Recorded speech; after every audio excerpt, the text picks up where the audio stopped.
Olá, pessoas! Tudo bem? Sejam todos bem-vindos ao Metrópoles Possíveis. Já o outro episódio a gente começou e a gente está continuando nessa discussão mais do que necessária sobre os dilemas e desafios da região metropolitana. Lembrando você que esse podcast, esse projeto é fruto deste trabalho aqui, ó, que é o Caderno de Propostas, Observatório das Metrópoles nas eleições de 2024, um outro futuro é possível. Então, esse caderno de propostas esse caderno se transformou também em 6 episódios do podcast, essa série do Metrópoles Possíveis, para poder discutir muitos assuntos importantes. A gente vai discutir muitos assuntos relevantes para a metrópole, para a nossa metrópole aqui, e cada episódio uma temática diferente.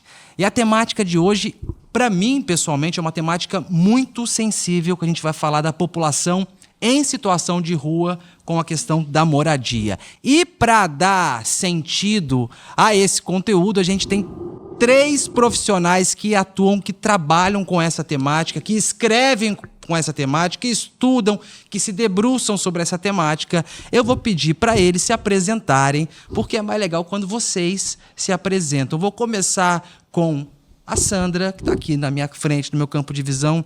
Sandra, muito obrigado por você ter aceito participar desse projeto, para poder contribuir, para poder compartilhar um bocadinho do conhecimento vasto que você tem. Recentemente, você defendeu a sua tese de doutorado, que atuou na temática das pessoas em situação de rua, população em situação de rua. Se eu falar algum termo aqui errado, pode puxar minha orelha, que eu não me importo, eu estou aqui para aprender também. Sandra, seja bem-vinda, se apresenta, quem é você, o que você faz aqui no IJSN, seja bem-vinda. Então, obrigado, Chicarina, pelo convite, né, e toda a equipe do Observatório das Metrópoles, né, no Núcleo Vitória. Eu sou Sandra Mara Pereira, socióloga, terminei uma tese agora recentemente pesquisando essa questão da políticas públicas para a população em situação de rua. Sou especialista em políticas públicas e gestão governamental, chamado EPPGG, aqui no Estado, né, aqui dentro do Jones. Como é que é? Sua letra para a gente, como é que é? Especialistas em políticas públicas e gestão governamental. Boa. E atuo na coordenação de estudos sociais, né? Minha formação é sociologia, né? Desde ciências sociais, sociologia, o tempo todo nesse campo aí. Vamos que vamos, obrigado pela sua presença. Daqui a pouco a gente volta com você aí. Na minha frente, tudo bem, Lucas? Tudo ótimo. O Lucas, que é conselheiro do CAU, que é o Conselho de Arquitetura e Urbanismo. É isso? Falei certo? Isso aí. Fala um pouco de você, Lucas. Qual que é o seu trabalho? O que você faz lá no CAU? Você também é professor universitário do curso de arquitetura. Fala um bocadinho aí sobre você, para que quem está acompanhando a gente possa te conhecer também. Seja muito bem-vindo. Maravilha, obrigado. Bem, eu sou o Lucas, né? Agradeço muito por esse espaço. Estou muito feliz de estar dividindo essa mesa, né, com essas pessoas incríveis, né, debater esse tema super importante. Eu sou arquiteto urbanista de formação, mestre pela UFES, sou professor universitário de uma instituição privada aqui de Vitória e estou como conselheiro, né, do CAU, que é o Conselho Regional de Arquitetura e Urbanismo do Estado do Espírito Santo. E lá, entre diversos trabalhos, né, que a gente constrói, tem uma comissão que trata do tema da habitação de interesse social, da qual eu faço parte lá dentro também, né? Então, a gente constrói tanto eventos que discutam o tema, mas também fomentando, né, criando experiências locais, apoiando iniciativas que tratem do tema da habitação de interesse social. Então, a gente fica muito feliz por esse convite, estar participando desse evento, né, aqui do Observatório das Metrópoles, e debatendo um tema que muitas vezes, né, enfim, não é tão relacionado diretamente aos nossos colegas arquitetos urbanistas. Então, estou aqui também nessa condição de estar aprendendo aqui com vocês, né, mas também trazendo um pouco da contribuição que a arquitetura e urbanismo têm em relação ao tema que, assim, como a gente vai ver, né, não é pequena, né, é totalmente relacionado ao tema da moradia, com o nosso exercício profissional. Então, espero poder contribuir, né, com esse debate, trazendo também mais questões, enfim, pensando junto com vocês sobre como que a gente encara esse desafio, né, da promoção da moradia digna para essa população. Obrigado, Lucas, pela sua presença. E acho que você vai ter muito que contribuir aqui, agora. E depois que acabar o episódio, na hora do café, tô precisando fazer um puxadinho lá em casa. Você me precisa ajudar com um projeto aí também no 0800, é isso. Perfeito. Latussa, professora Latussa, seja muito bem-vinda. Esse projeto aqui, professora Latussa, ele é muito importante porque ele tem como propósito, como missão, Lucas e Sandra, que é democratizar a ciência. É transmitir, é transferir esse conhecimento que é feito, que é produzido nas universidades, que é produzido nos institutos de pesquisas, e fazer com que a Dona Maria, que às vezes nem tem escolaridade, não tem moradia, mas que ela possa entender o que a gente está falando. Eu acho que esse é o propósito nosso, é um desafio dos pesquisadores, desafio da academia, para poder fazer com que essa comunicação, que essa informação, que esses dados sejam palatáveis, sejam palpáveis. Perfeito. Uma missão bonita essa, né, professora Latussa? Seja muito bem-vinda. A Latussa que já conhece muito bem o IJSN, onde acontece esse podcast. Quando ela chega aqui, ela abre até a geladeira. Seja bem-vinda, Latussa. Com respeito. Bem-vinda. Obrigada, Chicarino. Quero agradecer a presença dos colegas. Eu sou Latussa Laranja Monteiro. Eu sou arquiteta urbanista de formação, mas passei por essa casa por 13 anos. Fui colega EPPGG, a Sandra já abriu a sigla para a gente. A habitação é um tema do coração e eu tive a oportunidade no Jones de aproximar os estudos sobre habitação da temática da população em situação de rua.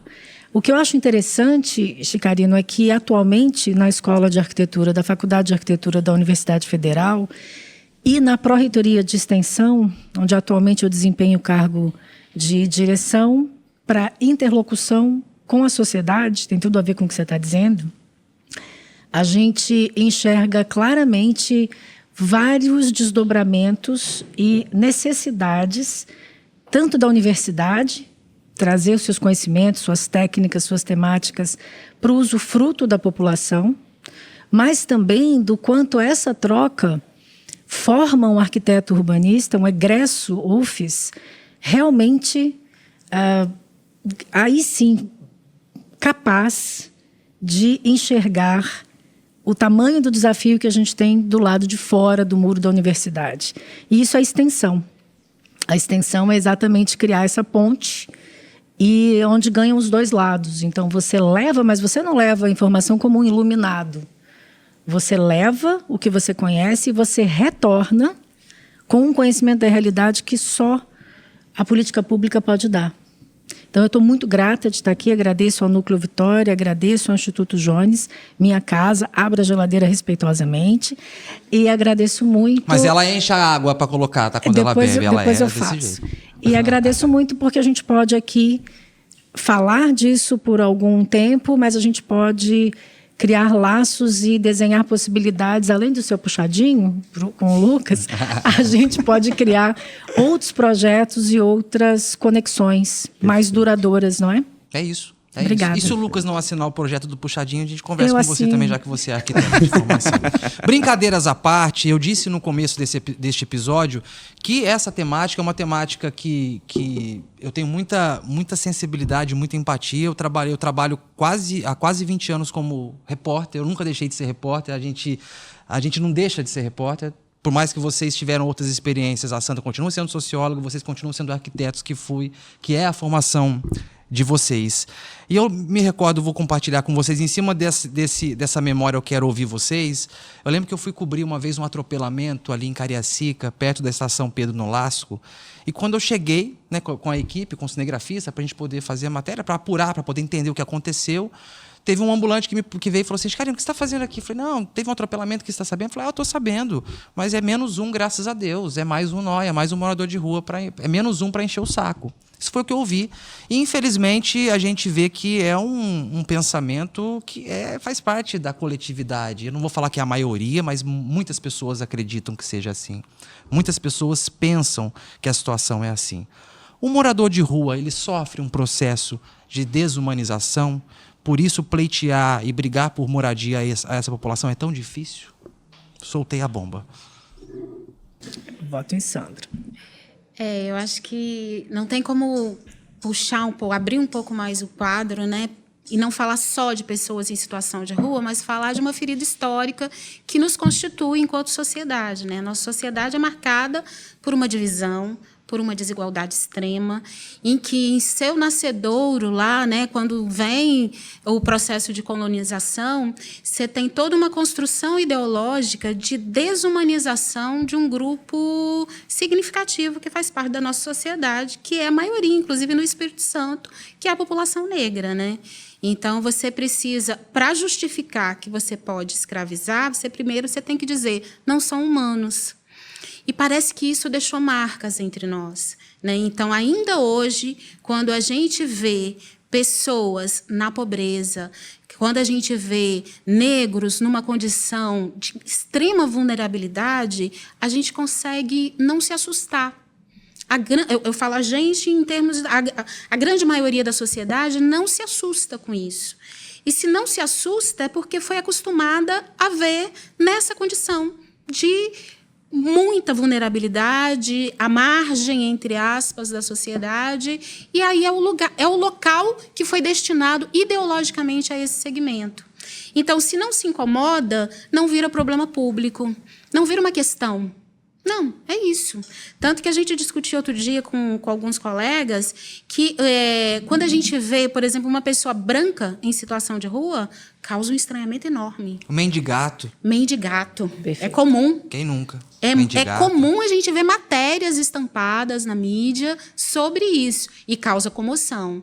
Mas o negro, na esquina, não me incomoda a ponto de eu me mover e provocar alguma alteração, buscar política pública ou alguma explicação. Pelo contrário, eu tento, numa perspectiva higienista, tirá-lo da calçada, né, do meu prédio, da calçada da minha rua. Então, eu acho que é um problema que é para além da população em situação de rua, se manifesta em outras questões sociais, mas, no caso da população em situação de rua, isso fica mais intenso, porque a gente está falando de um segmento que é marcado por ser a parte mais vulnerável da população, que é extremamente pobre. Então, está lá na extrema pobreza, mas, além da extrema pobreza, não tem nem um lugar para proteger o seu próprio corpo, porque a moradia funciona para isso também, né? Nos proteger, né? O corpo ser protegido, nem isso. Então, eu acho que a gente precisa se repensar muito enquanto sociedade, né? Tem uma ferida histórica aí que a gente se nega reiteradamente a falar dela. Ah, para de falar disso. Eu não escravizei fala para ninguém. frente. Eu não escravizei ninguém. Tá, mas você tem uma sociedade que está aí marcada por uma grande fratura. Se a gente não resolver isso... Hoje mesmo eu estava lendo um documento que falava da proibição dos ex-escravizados de acessarem a escola. Tinha lei proibindo. Não podem entrar na escola. Aí só depois, com 14 anos, você pode acessar, mas tem que ser à noite. Isso está na nossa história. Se a gente não olhar para isso, a gente vai continuar. Pois é, e quando acaba a escravidão, todo mundo fala, não pode mais, eu não posso ter mais escravos, né? Não posso escravizar mais ninguém. Essas pessoas foram para a rua, as pessoas não tinham onde viver, essas pessoas foram recomeçar na rua.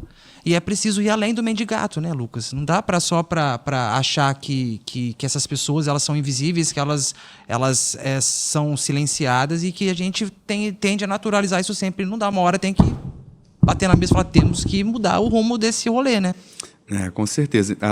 Você falou sobre a questão da proibição do acesso ao ensino, né? Mas a terra também, né? Porque está junto com a lei de terras, né? Enfim, articulado o fim da escravidão com a transformação da terra em mercadoria. Como que alguém que estava sendo escravizado até ontem tem acesso à terra, né? Que enfim, precisa de terra para você construir, né? Como que você vai ter acesso à moradia, à terra, sendo que você estava escravizado até ontem? Então, eu acho que realmente são aspectos que não tem como a gente tratar, quando a gente fala dessa população, sem falar da nossa formação econômica, social, né, da história da formação social brasileira e do seu processo de urbanização, né, que tem todas essas dimensões da violência que passa, obviamente, por marcadores raciais. Então, é um tema que a gente não consegue tratar isoladamente. Vamos falar do tema da habitação. Existe uma série, né, de aspectos sociais dessa população que a gente tem que encarar, né, senão a gente não dá conta, como não tem dado conta nas políticas habitacionais de atender nessa população, de chegar até essa população. Latussa, desumanização e habitação não cabe na mesma frase, né? É complicado ter isso tudo na mesma frase, né? Na mesma frase já algum tempo deveria caber. O que a gente ainda não vê é uma tradução disso, nem na política pública, mas também num nascedouro anterior da política pública, que devia ser a formulação acadêmica das discussões, onde a gente consegue fazer os exercícios desses resgates, que não são fáceis, né? E que podem estar vinculados a aspectos da nossa história recente. Tudo na nossa história é muito recente, né? E completamente desconhecidos. Então, na tua abertura, o exemplo que você nos dá do atropelamento, que você foi cobrir e etc., se eu não me engano, a pessoa que te indagou era um ambulante. Então, veja, a gente está tratando de uma vulnerabilidade tão extrema que um outro vulnerável é superior a ela. E superior e distante. E superior e não diz respeito a mim. Então, a gente tem um percurso grande no convencimento das classes médias, no convencimento dos formadores de opinião, e isso passa pela academia. Isso passa pela desmitificação do que a gente tem como um senso comum de que esse sujeito, primeiro, não é gente. Se ele não é gente, ele não tem direitos.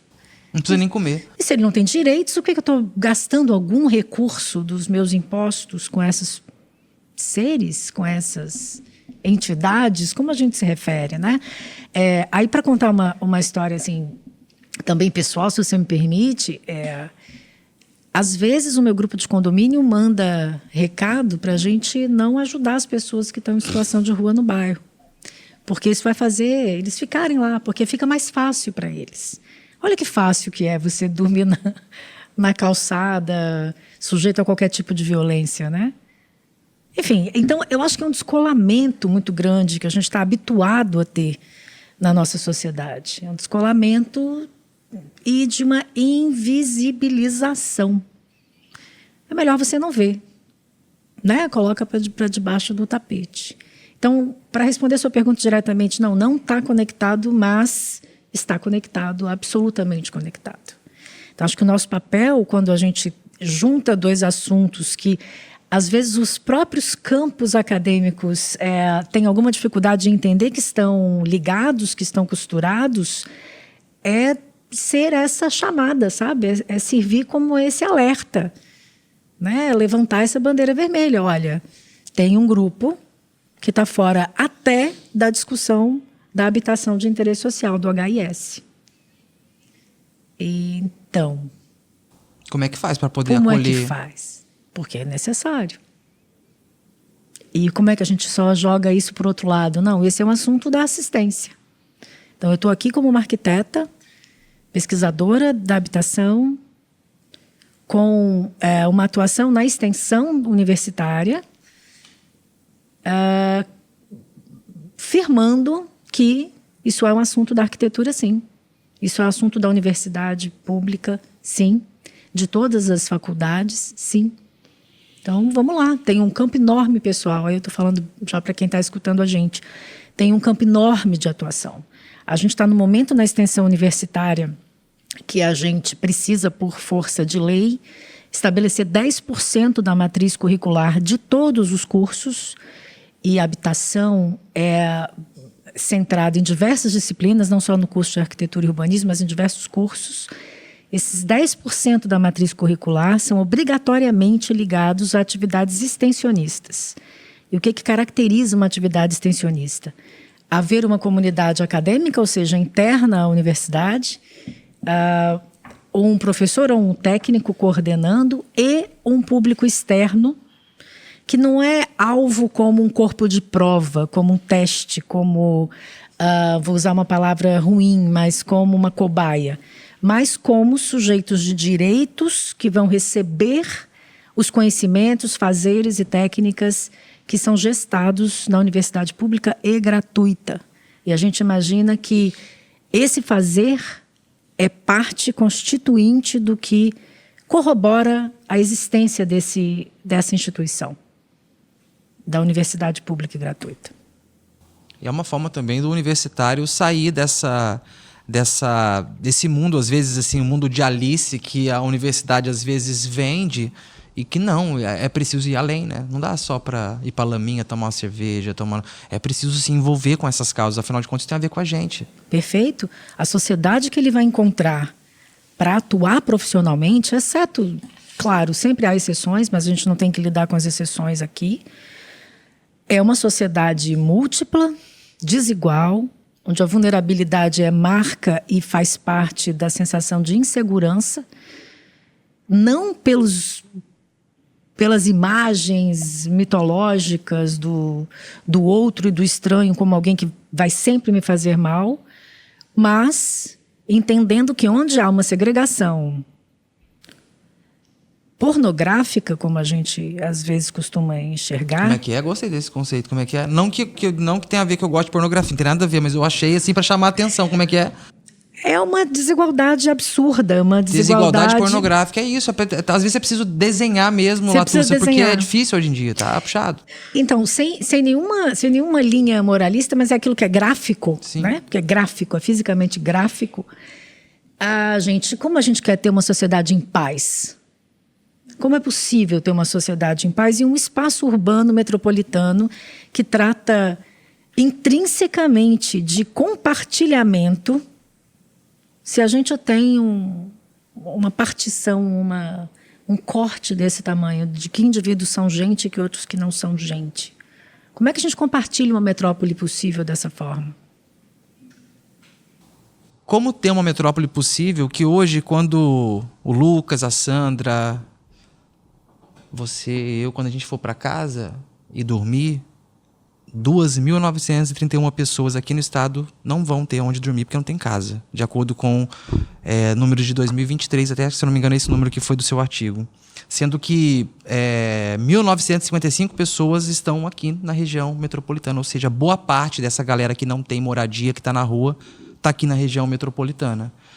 E às vezes a gente prefere achar que isso não existe. Aí eu não passo, eu não olho, eu não abro o vidro do carro. Ô Sandra, eu queria que você falasse um pouco do perfil de quem está na rua hoje. E por que essa galera está na rua? É tudo vagabundo? Não.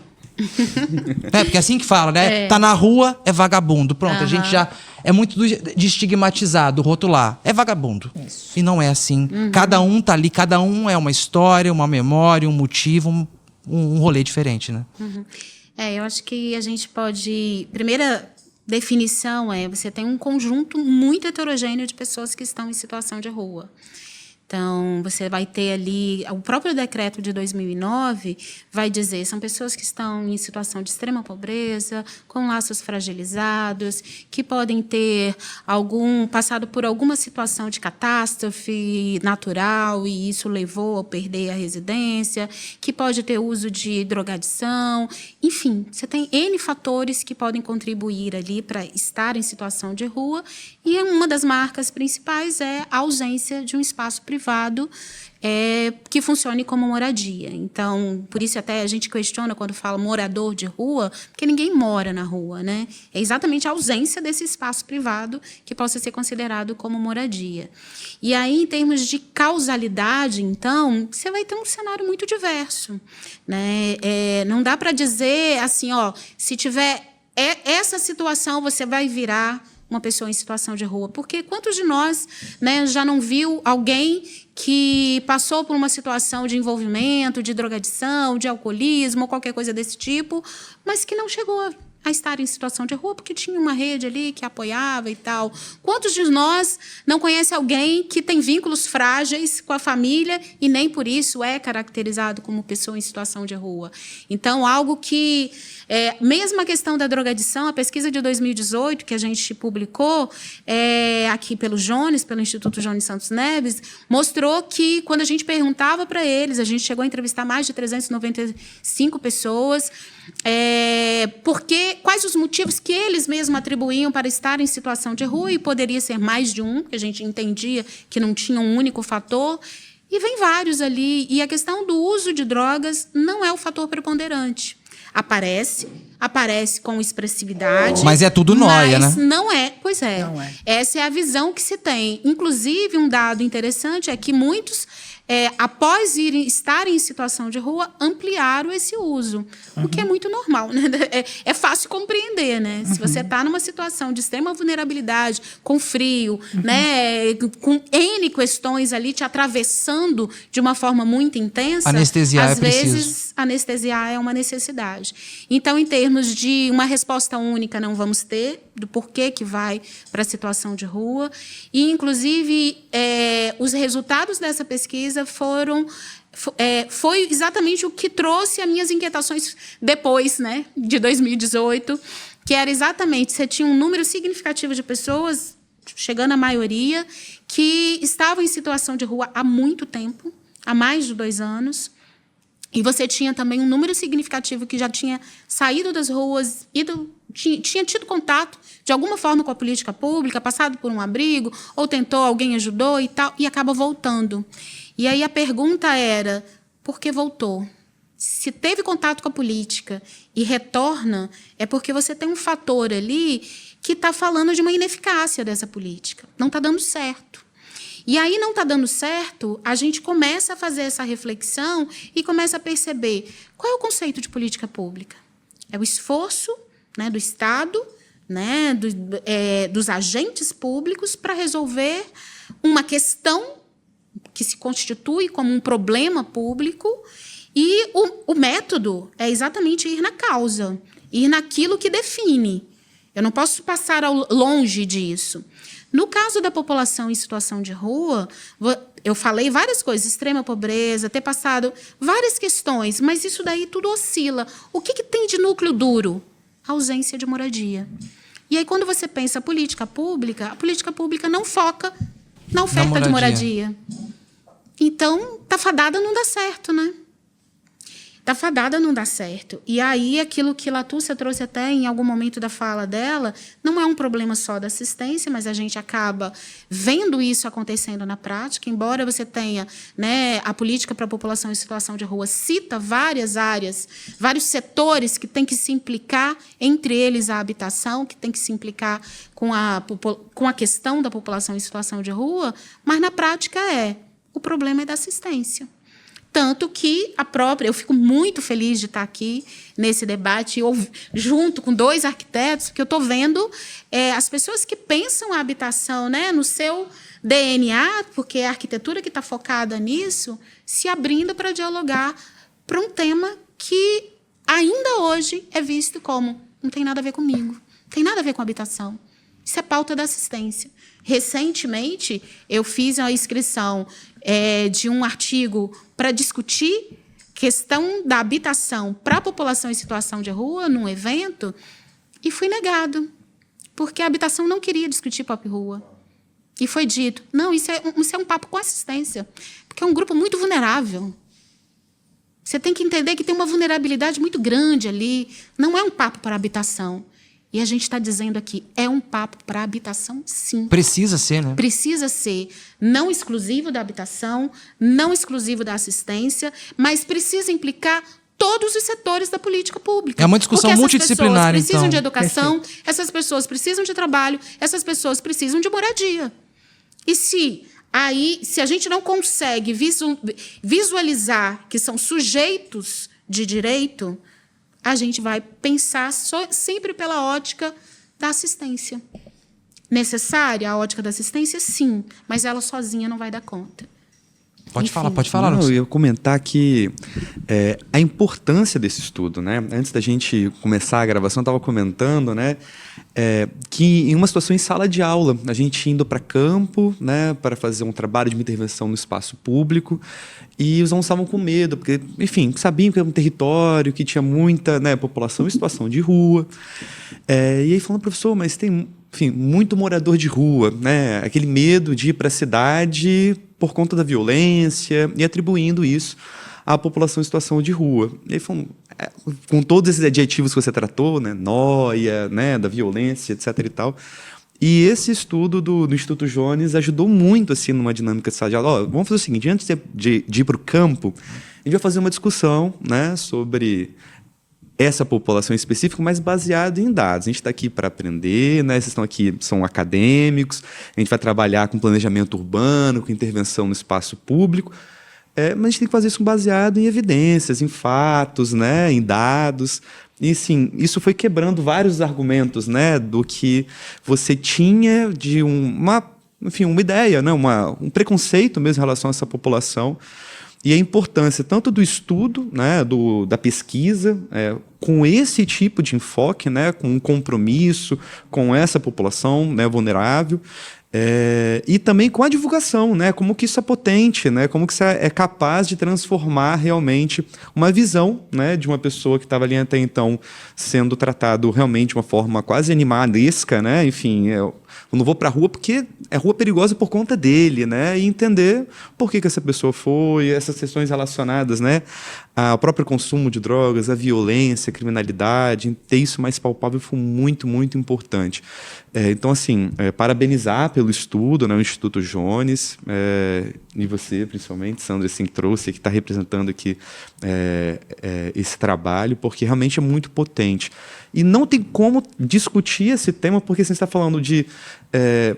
a pessoa tem que estudar, a pessoa tem que trabalhar, mas a pessoa precisa dormir, a pessoa precisa comer, a pessoa precisa estar limpa, ela tem que ter um banheiro, ela tem que estar, enfim, até com a autoestima, as faculdades mentais, né, em dia para ela se colocar numa sala de aula, sentar num banco, aprender, para ela se apresentar no local de trabalho. Como é que você vai apresentar um currículo se você não tem um endereço? Né? Nesse momento já fechou uma porta para você, já vai ser estigmatizado, né? Como é que você vai entrar nas outras diversas políticas sociais? Quem sabe quando não tem o endereço vinculado, é uma dificuldade, né? Também para estar vinculado a diversas outras políticas sociais, vinculado ao CRAS, né? Então, a habitação, ela tem que ser uma das portas de entrada mesmo para o atendimento dessa população, né? Não tem como a gente esperar que ela se forme, trabalhe, enfim, cumpra tudo que a gente entende que é um cidadão de bem, né, entre muitas aspas. Agora você tem direito à moradia, né, se inscreva na política habitacional. Eu realmente acho que esse é o caminho de perpetuar o problema, né, não é de resolver o problema. Então, a gente precisa realmente pensar em políticas habitacionais, né, focadas para essa população, obviamente integrada a outras políticas habitacionais, né, para a gente também não ter problemas, né, de segregação dessa população, nas soluções que a gente vai dar, na espacialização disso, onde ela vai estar ocupando na cidade, na formação, né, de guetos. Mas que a gente precisa encarar, né, formulando políticas públicas focadas para essa população, não somente para o enfrentamento da questão do déficit habitacional, né, mas para resolver os outros, né, diversos desafios que passam pela essa condição, né, da situação de rua. A gente vê, por exemplo, que em 2022, hoje estamos em 24 e 22, a gente teve um fenômeno aqui em Vitória onde um grupo de pessoas ocupou a frente da prefeitura por mais de 4 meses.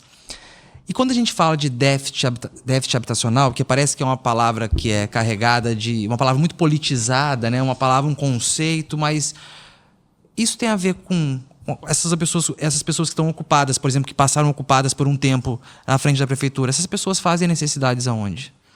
As pessoas namoram como? As pessoas, elas deitam para dormir onde? Então, a gente está falando de uma discussão que tem a ver diretamente com dignidade. E como é que eu convenço as autoridades, quem tem o poder de assinar e tomar a decisão, de que aquelas pessoas que não têm onde fazer a própria necessidade, ela é carente de dignidade e ela precisa de ser escutada, ela precisa de ter esse problema resolvido.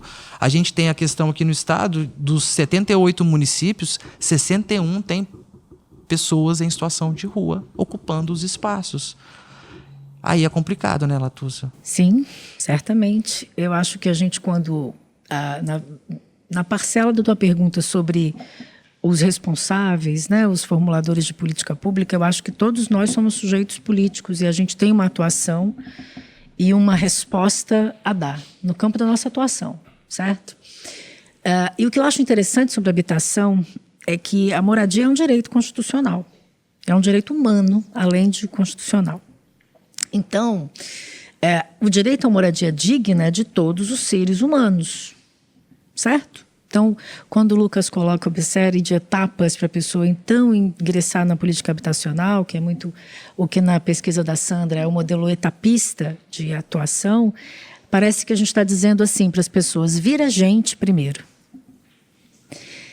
E o que eu acho que é interessante quando a gente fala da habitação é que já é ponto pacífico na habitação que a gente não vai resolver o nosso déficit enquanto a habitação for mercadoria, enquanto moradia for apenas mercadoria. Veja, vai haver um espaço sempre muito grande e até que a gente, nos últimos tempos, tem visto uma segmentação do mercado imobiliário para atingir outras faixas de renda. Mas a gente continua com a necessidade de encontrar saídas nas políticas e na atuação dos arquitetos urbanistas para dar resposta a quem não tem condição de arcar com nada, com nenhuma parcela, e que o subsídio tem que ser 100%. E o que eu acho que dá para a gente colocar aqui sob os holofotes é que a gente tem várias atuações possíveis. Nenhuma solução é simples se o problema é complexo. A gente costuma dizer isso, né? E esta solução que está ligada a forma como a gente divide a riqueza na nossa sociedade, então a quantidade das pessoas em necessidade é sempre muito relevante. A gente fala de déficit habitacional. A gente tem espaço para política no nível federal, a gente tem espaço para política no nível estadual e a gente tem espaço para política no nível municipal. Porque se a gente for pensar na população em situação de rua, a gente está falando de uma quantidade por cidade que está na casa das possibilidades da atuação municipal. Porque o bem habitacional é um bem caro, é um bem de consumo de longo prazo. Então, ele precisa de um desenho de financiamento específico. Por isso que, ao longo da política habitacional no Brasil, ela só acontece quando há um estímulo do governo federal, porque é um estímulo custoso. Quero dizer, em termos financeiros, ela é muito expressiva. Mas, no entanto, há outras soluções. Há soluções que vão mexer com outras formas de propriedade. Há soluções que os municípios conseguem alcançar com ganhos para toda a comunidade. Vamos falar um pouco, né, dos espaços nas cidades que estão ociosos, em edificações em eixos metropolitanos. No centro de Vitória tem uma porção de prédio lá. Aqui do lado, Chicarinha. Aqui nesse eixo da Beira-Mar... Do outro lado da rua aqui do Instituto Jones. Se você fizer um levantamento aqui, você vai encontrar. Então, nesse sentido, o que eu acho que é importante a gente marcar é que há ações possíveis para os 3 níveis da nossa federação. Lembrando que os 3 níveis são articulados, mas são os 3 responsáveis pela política de habitação, constitucionalmente falando. Então, vamos lá. Realmente, eu não vou resolver o déficit habitacional, que no Espírito Santo gira em algumas dezenas de milhares, varia de 80 a 100 mil. No déficit do CAD único, que é um trabalho... 102.105 domicílios, sendo que 50% estão aqui na região metropolitana da Grande Vitória. Não errei muito. E foi um dos estudos que eu tive mais prazer em fazer, quando eu e Sandra, a gente reviu uma metodologia junto com o Cleverlânio da estatística. Então, a gente, quando olha para esse número, é aquele tipo de número que você pensa assim, não tenho condição de fazer 100 mil unidades habitacionais. Então, é um número que existe para dizer que é inatingível a solução disso. Mas, quando a gente percebe quantas são as pessoas nos municípios... Se a gente conseguisse distribuir isso melhor, ligado à espacialização, à não guetificação, que é não formar, né, um grupo específico, todo mundo morando junto, e criar uma separação naquela vizinhança, como às vezes acontece com os albergues, né? Você tem atuação para todos os entes federativos.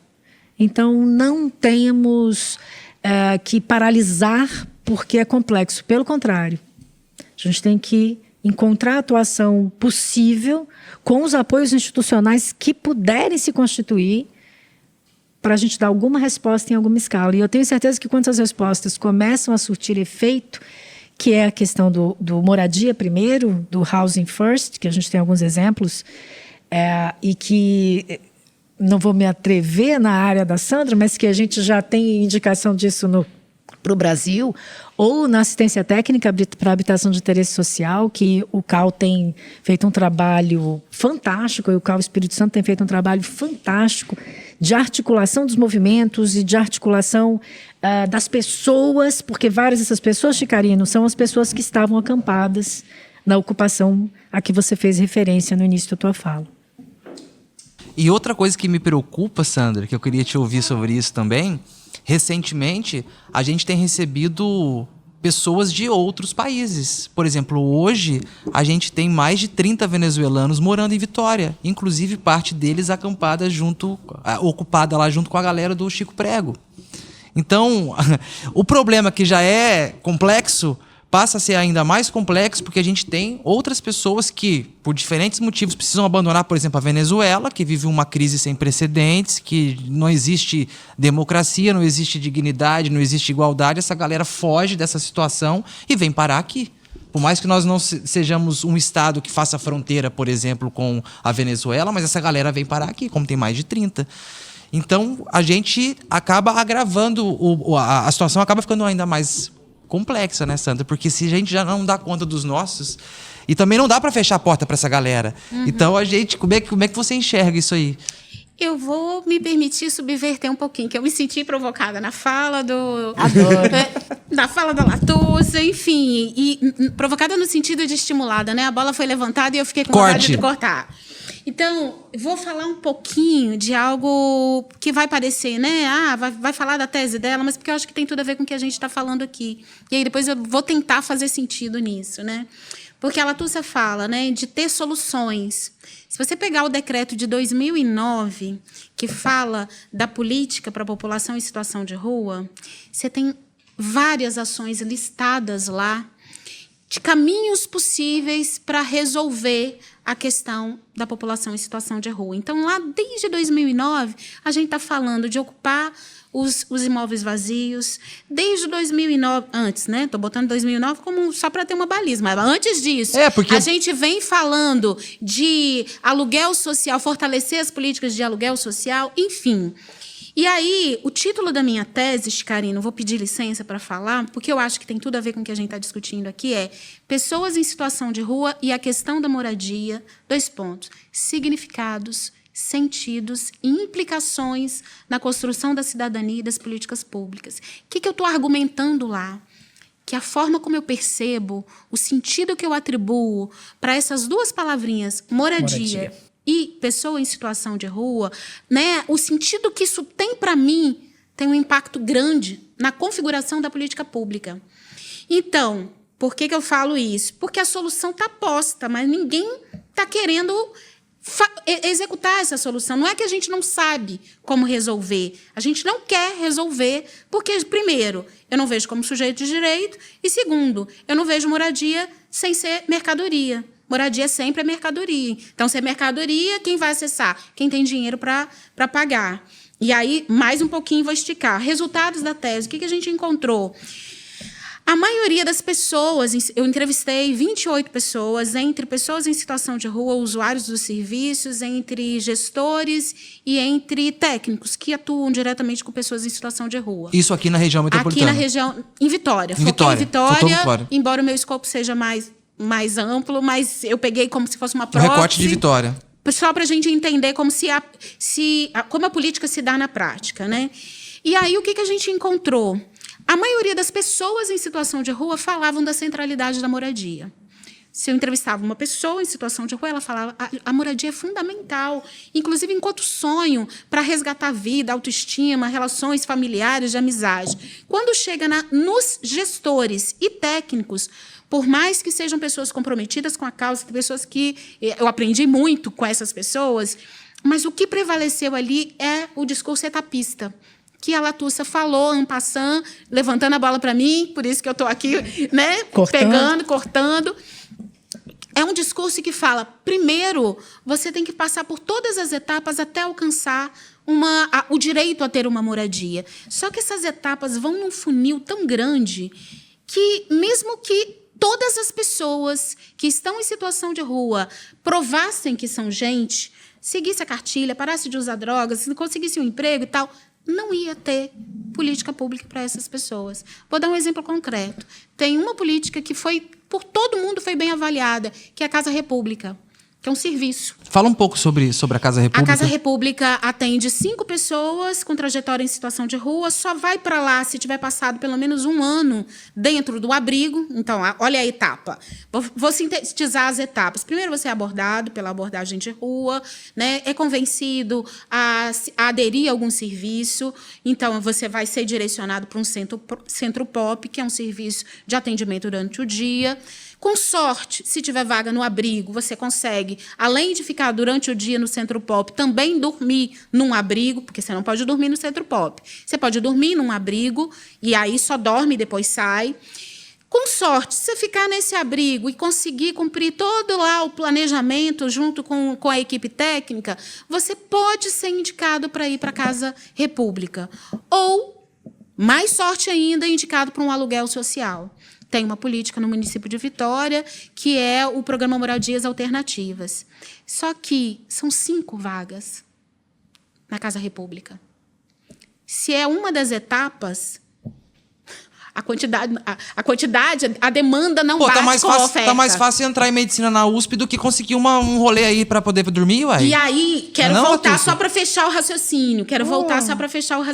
Essa lógica etapista prevalece, e aí a maioria das pessoas, quando falava, eu pedi também em alguns momentos, fala sobre o sentido de moradia para si. E aí, focando nos técnicos e gestores, a maioria fala de acolhimento. O que é casa? O que é moradia para você? É um local onde eu descanso, onde eu relaxo, onde eu me sinto acolhida. Tá, passou. Depois eu fui e voltei a pergunta. Fala de moradia para pessoas em situação de rua. Aí vinha a ideia de abrigo. Só que antes, essas mesmas pessoas tinham dito, olha, o abrigo tem conflito. Tem muito conflito, porque imagina, né? Um monte de gente morando junto, no mesmo espaço, com trajetórias difíceis. Então, se o abrigo tem conflito, é inerente, como é que, para a população em situação de rua, eu só penso abrigo como moradia? Eu não consigo vincular a noção de moradia para esses sujeitos. Parece que eles não merecem. Parece que não merece. Vira gente primeiro para depois sonhar. Só que o próprio Lucas falou, se eu não tiver um endereço, eu vou ter muita dificuldade de conseguir um emprego.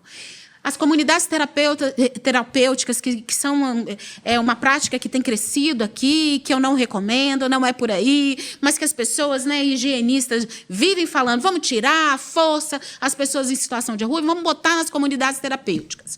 Já é um problema, porque deveria estar indo para o SUS, sendo atendido nos CAPs, enfim. Mas vamos supor que a gente esteja lá validando. Vai lá, deixa internar por um tempo, deixa ficar por um tempo. Fica 6 meses e depois sai para onde? Volta para onde? Para a rua? Você acha que vai funcionar esse trabalho que você teve? De ficar 6 meses isolado, tentando enfrentar a questão do vício, seja ele no álcool ou qualquer outra droga. Você acha que você fica 6 meses tratando lá, né, na abstinência, porque geralmente é essa a política, e depois se você vai e volta para as ruas, vai dar certo? Não vai. Então, não bate a conta.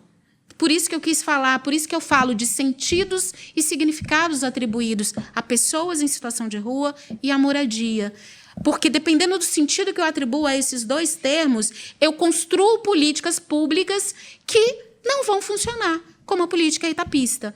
E aí eu quero fazer uma ressalva, que eu tenho uma galera que eu conheço que é da assistência. Eu não estou falando que o abrigo não é necessário. Para muitas pessoas, o abrigo vai ser necessário, mas o abrigo tem que ser transitório.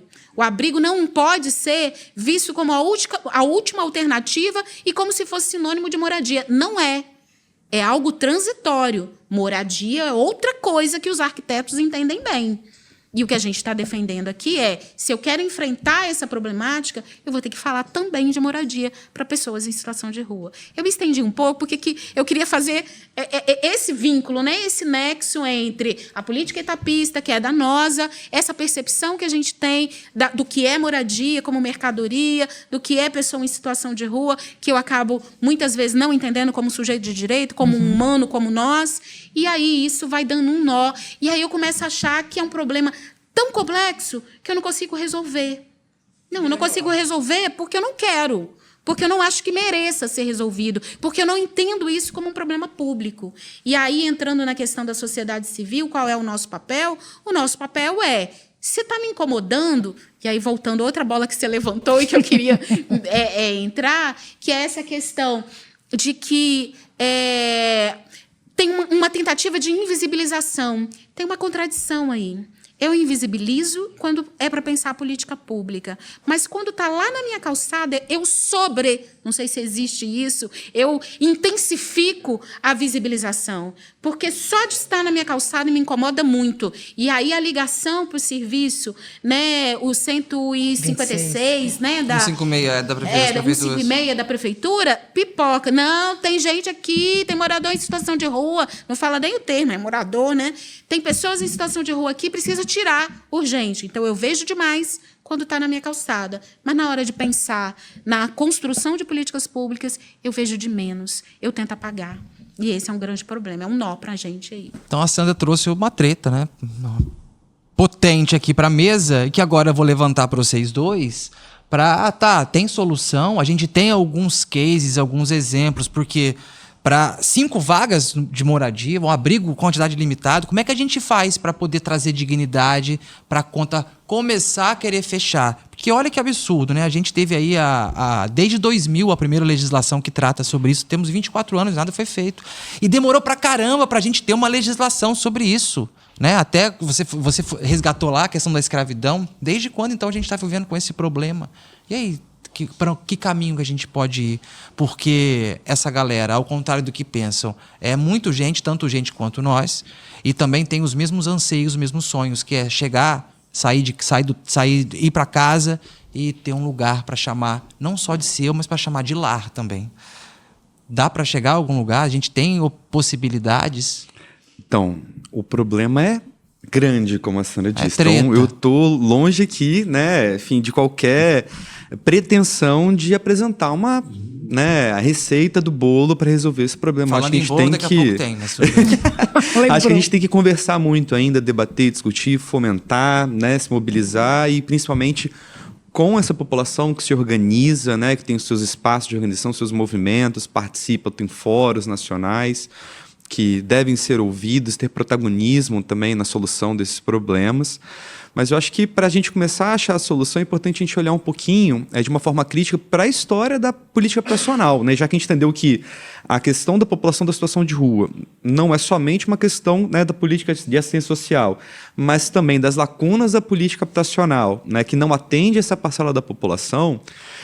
A gente tem uma história, né, da habitação social no Brasil que não que nunca nunca focou nessa população como deveria e sempre foi muito parcial, né? Sempre se apresentou com uma política de habitação, mas muito segmentada, né? Para dar um exemplo, lá da era Vargas, né, a população que era atendida pelas políticas habitacionais eram trabalhadores dentro do mercado formal, vinculado à indústria, né? Então, alguém já estava inserido, de certa forma, dentro de uma lógica de produção, já atendia outros direitos, não era essa população de rua e nem era, né, a massa de trabalhadores que estava indo para as cidades.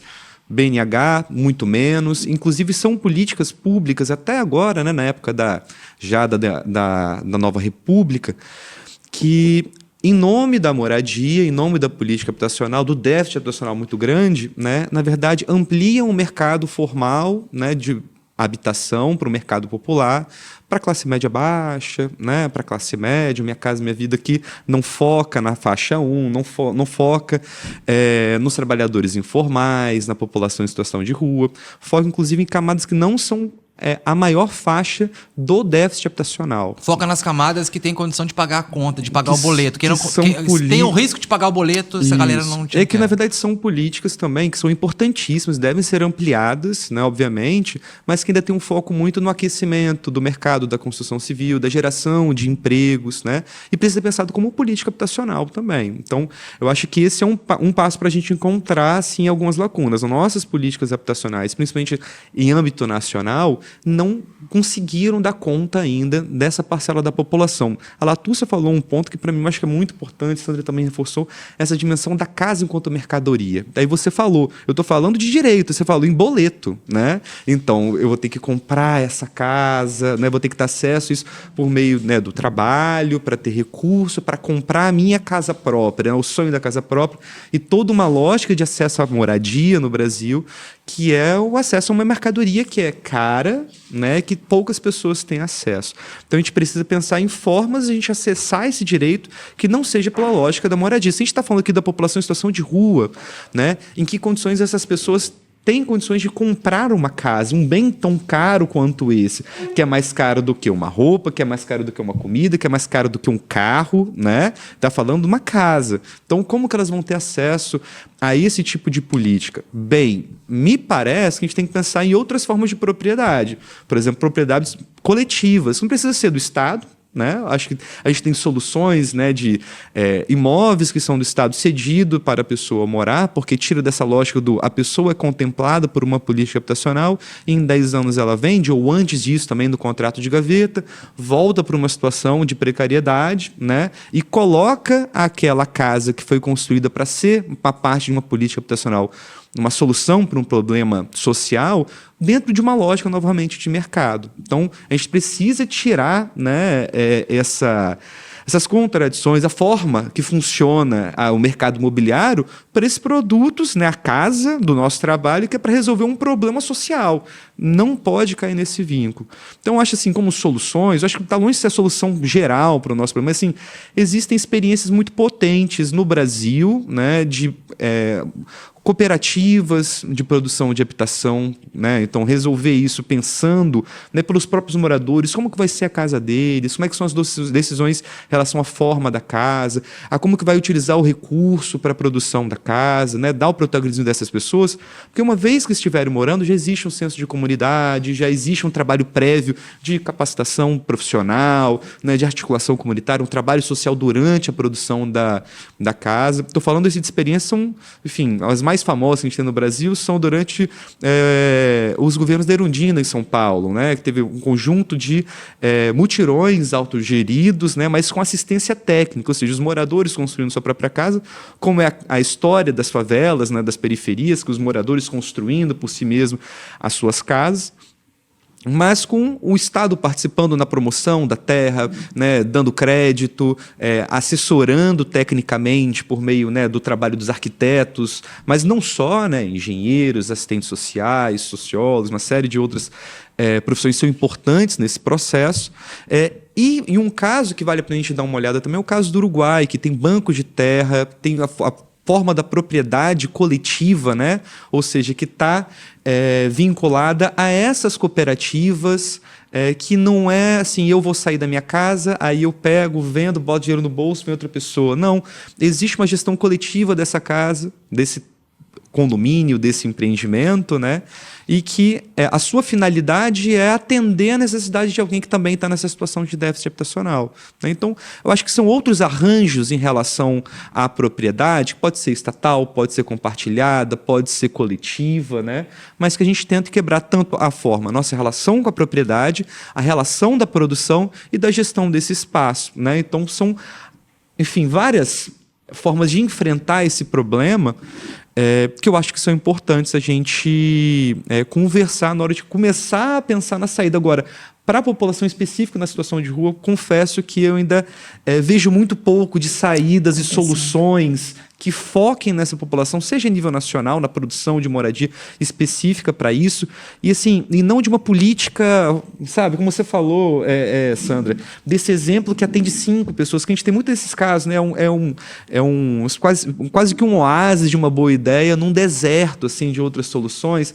Pensar nisso no nível de uma política pública consistente, a longo prazo, duradouro. Eu acho que a gente está precisando disso, né? Para que não mude, né, os ventos da conjuntura econômica ou de um processo, enfim, político que passa pelo país e as coisas sejam desmontadas. Pois é, 5 pessoas para uma cidade pequena de 20 mil habitantes ainda vai, mas 5 pessoas para uma capital, e a gente está gravando esse episódio já próximo do final do ano, as eleições já passaram.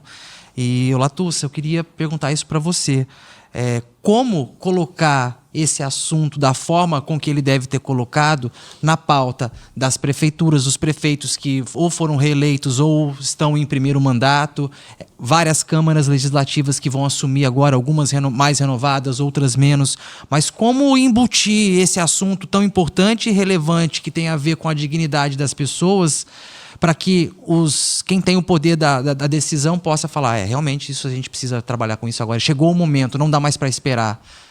Bom, longe de me arvorar como oráculo, né? Assim como os meus colegas bem colocaram, eu acredito que a gente tem que assumir um papel nas nossas atuações sociais e, principalmente, esse é o papel desse projeto do Observatório das Metrópoles, que é colocar a serviço da sociedade diversos saberes vinculados às décadas de pesquisa do Observatório das Metrópoles em âmbito nacional.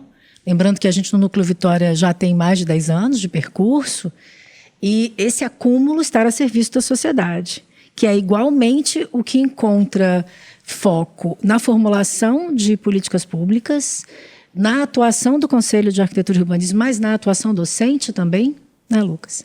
E na atuação da extensão universitária. Eu acho que a gente encontra um campo comum e o que se mostra é uma avenida de oportunidades de estabelecermos novos conhecimentos para fazer frente ao problema. Quando a gente começa a pesquisar, a gente precisa primeiro recortar um problema, né? Esse aí é uma hidra de 9 cabeças, ele tem problema para todos os lados e ainda assim é o mesmo problema. Então, longe de tentar dar uma resposta definitiva, Chicarino, eu não tenho essa resposta, mas eu tenho muita vontade de trilhar essa avenida de possibilidades de novos conhecimentos. Deixa eu entrar na conversa. Claro. Sempre. Então, é para a gente não sair só com uma sensação assim negativa, né, pouco otimista. Então, eu queria trazer notícias que desde 2013 o Brasil, o governo federal, tem feito uma discussão em parceria com a União Europeia sobre um modelo que Latussa já citou aqui, mas que não teve tempo da gente comentar, mas que eu acho fundamental, não tem como fazer essa discussão sem citar esse modelo, que é o modelo do Housing First, e mais conhecido aqui como moradia primeira, numa tradução livre, né? Esse modelo busca inverter a lógica etapista que a gente acabou de comentar, e ele parte do pressuposto que a moradia ela pode ser uma base estruturante para essa reinserção social da população em situação de rua, para acesso a outros direitos. O fundamental é que a gente tenha esse acesso à moradia. E aí, desde 2013, vem esse debate e rendeu frutos. Tem normativas sobre o moradia primeiro. Infelizmente, as prefeituras ainda conhecem pouco essas normativas, né? No governo passado, por iniciativa dos técnicos, isso se manteve essa discussão de pé. O governo atual dá continuidade a esse debate. Eu tive a oportunidade de ir a 2 seminários internacionais discutindo moradia primeiro. E agora, né, o Plano Nacional Ruas Visíveis, que foi lançado em dezembro do ano passado, volta a falar do moradia primeiro. Fala também de vários eixos de atuação para o enfrentamento à questão das pessoas em situação de rua. Um desses eixos é a habitação. Então, acho que a gente tem ganhos aí. Ganhos que não são assim, uau! Porque temos uma luz no fim do túnel. Quando a gente vai olhar, o orçamento ainda está muito restrito para a habitação, mas já está lá, porque há pouco tempo nem estava. Então, acho que... E agora a gente tem um embasamento técnico, né, tem uma publicação só com a metodologia do Housing First, que se alguém quiser falar assim, mas como que eu faço? Mas isso é um absurdo. Como é que faz? Não, vai lá, dá uma olhada nesse livro. Metodologia do... É possível no Brasil o Housing First? Né? Quem precisar, entre em contato com a gente, que a gente, né, ajuda a achar o PDF, mas você acha isso fácil na internet, é só ter interesse. Eu acho que o desafio maior é a gente entender que essas pessoas são sujeitos de direito e merecem ter acesso. Se tiver isso em mente, consegue viabilizar. Interesse e boa vontade. E olhar essas pessoas pelo olhar da dignidade e pelo olhar da humanidade. Queria agradecer a presença de vocês. Acho que foi mais uma aula que a gente promoveu aqui nesse podcast, que tem como objetivo mesmo desmistificar a ciência, trazer a ciência de forma palatável, dar não só valor, mas visibilidade para o trabalho de vocês que atuam na pesquisa, que são aí os resistentes da pesquisa científica, em meio a um rolê que o negacionismo tem a sua parcela e a gente precisa combater isso. E combater negacionismo precisa ser com ciência bem feita e bem publicizada. Eu acho que esse rolê nosso aqui, esse compromisso, essa missão nossa aqui é muito importante por conta disso. Queria te agradecer, Sandra, Lucas, Latussa, pela presença de vocês e que vocês continuem firmes nessa luta pró-moradia para pessoas que vocês nem sabem que existem, para as pessoas que ainda nem existem, porque vocês estão brigando pelos pais que futuramente vão ter filhos. Eu acho que é isso. Saber que mais de 3 mil pessoas vão dormir hoje sem moradia, isso me deixa muito triste. Eu acho que deixa vocês também, é por isso que a gente está aqui. Obrigado. Pela presença de vocês. E para você que nos acompanhou até agora, muito obrigado pela sua paciência e pela audiência. É um assunto muito importante que a gente teve muito cuidado e muita responsabilidade para poder trazer para vocês, porque essa é a missão do Metrópolis Possíveis, é discutir esses dilemas da região metropolitana, porque é possível resolver, basta ter boa vontade. Até o próximo episódio. Obrigado para você que acompanhou a gente até aqui. Fomos! Tchau, tchau.